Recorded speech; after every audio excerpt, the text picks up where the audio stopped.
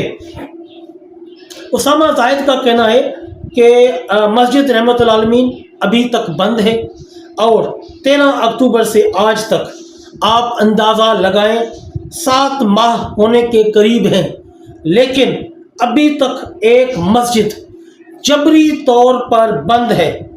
ویسے میں سوچتا ہوں جو ملازمین یعنی کہ جو پولیس والے، میں سوچتا ہوں کہ جو ملازمین باہر بیٹھے ہوں گے ان کے دل میں اتنا بھی خوف خدا نہیں ہوگا کہ ایک جگہ جہاں بچے دینی تعلیم حاصل کرتے ہیں، جہاں 5 وقت کی نماز پڑھی جاتی ہے، وہاں باہر آپ اس لیے بیٹھے ہیں کہ کوئی نمازی آ کر نماز نہ پڑھ لے.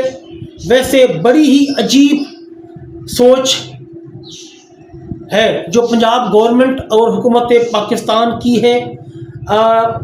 ایک مرتبہ دل پر ہاتھ رکھ کر سوچیں کہ روز محشر نبی آخر زمان حضرت محمد صلی اللہ علیہ وآلہ وسلم نے ایک مرتبہ پوچھ لیا کہ مسجد بند کی آپ لوگوں نے اس وجہ سے کہ آپ لوگوں کے سیاسی اختلافات تھے.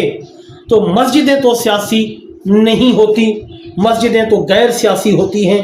سیاست کا مسجد سے کیا تعلق ہے؟ ناظرین، انہوں نے بڑی ہی زبردست اور شاندار باتیں کی ہیں. ایک ان کے اندر کا جو ایمان ہے وہ جگانے کی کوشش کی ہے. اگر جاگ جائے تو بہت بڑی بات ہے. مزید ان کا کہنا تھا کہ مسجد اللہ کا گھر ہے اور ممبر سے تو نماز، روزہ، زکوٰۃ، حج اور جہاد کا اعلان ہوتا ہے، تو پھر آپ ممبر رسول صلی اللہ علیہ وآلہ وسلم کی مخالفت میں بیٹھے ہوئے ہیں. تو دکھا سکیں گے اپنا چہرہ حضور نبی اکرم صلی اللہ علیہ وآلہ وسلم کو؟ کیا ان کا سامنا کر سکیں گے؟ کیسے نظریں اٹھا کر ان سے بات کر سکیں گے؟ ناظرین، بہت ہی زبردست باتیں کی ہیں اسامہ زاہد صاحب نے. اللہ پاک ان کو مزید اسی طرح حق اور سچ بولنے کی توفیق عطا فرمائے. آپ ان کی یہ ویڈیو ملاحظہ فرمائیں. ہمارے ڈیجیٹل پلیٹ فارم پہ خوش آمدید. ناظرین، مسجد رحمت للعالمین ابھی تک بند ہے اور 13 اکتوبر سے آج تک آپ اندازہ لگائیں 7 ماہ ہونے کے قریب ہیں، لیکن ابھی تک ایک مسجد جبری طور پہ بند ہے. اور ویسے بڑا سوچتا ہوں کہ جو ملازمین باہر بیٹھے ہوں گے ان کے دل پہ ذرا بھی خوف خدا نہیں ہوگا کہ ایک جگہ جہاں بچے تعلیم حاصل کرتے ہیں، ایک جہاں 5 وقت کی نماز پڑھی جاتی ہے، وہاں پہ آپ باہر اس لیے پہرا دے کے بیٹھے ہوئے ہیں کہ کوئی شخص آ کے نماز نہ پڑھ لے. تو ویسے بڑا عجیب سوچ ہے. پنجاب گورنمنٹ آف پاکستان ایک دفعہ دل پہ ہاتھ رکھ کے سوچیں کہ روز معاشر نبی آخر الزمان صلی اللہ علیہ وسلم ایک دفعہ پوچھ لیں کہ مسجد بند کی آپ لوگوں نے کس وجہ سے کی؟ جی سیاسی اختلاف تھا. تو مسجدیں تو سیاسی نہیں ہوتی، سیاست کا مسجد سے کیا تعلق؟ مسجد تو اللہ کا گھر ہے اور ممبر سے جو ہے وہ نماز، روزہ، زکوٰۃ، حج، جہاد کا اعلان ہوتا ہے. تو آپ ممبر رسول صلی اللہ علیہ وسلم کی مخالفت میں بیٹھے ہوئے تھے، تو دکھا سکیں گے چہرے؟ نبی آخر الزمان صلی اللہ علیہ وسلم کا سامنا کر پائیں گے؟ کیسے نظریں اٹھا کے ان سے بات کریں گے؟ کیسے جواب دیں گے؟ یہ جو ملازمین وہاں پہ بیٹھے ہیں میرے خیال میں ان کو بھی سوچنا چاہیے. بطور مسلمان ہم کسی بھی پولیٹیکل پارٹی سے اختلاف رکھتے ہیں، لیکن بطور مسلمان کہ مسجد کے بند ہونے پہ ہم خاموش تماشائی بنے رہیں تو ہم بھی اتنے ہی گناہ گار ہیں جنہوں نے پکڑ کے تالے لگا دیے اور جو باہر اس لیے بیٹھے ہوئے کہ کوئی نمازی آ کے نماز نہ پڑھ لے. خود پتہ نہیں نماز پڑھی ہے یا نہیں پڑھی، لیکن باہر اس لیے بیٹھے ہوئے ہیں کہ کوئی نماز پڑھنے کے لیے نہ آ جائے. ہم ان سے بھی بدترین ہو جائیں گے کہ ہم نظروں کے سامنے ایک ظلم ہوتا دیکھ لیں اور ہم اپنی استطاعت کے مطابق زور نہ لگائیں. جی ناظرین، ویڈیو آپ نے ملاحظہ فرمائی، یہ وہ باتیں تھیں کہ جو بڑے بڑے ہمارے علماء کرام ہیں ان کو بھی کرنی چاہیے تھی، لیکن قاری زوار بہادر کے علاوہ کوئی بھی بڑا عالم کھل کر نہیں بولا اس حق میں. مولانا فضل الرحمان صاحب نہیں بولے، بلکہ انہوں نے خاموشی اختیار کی ہوئی ہے.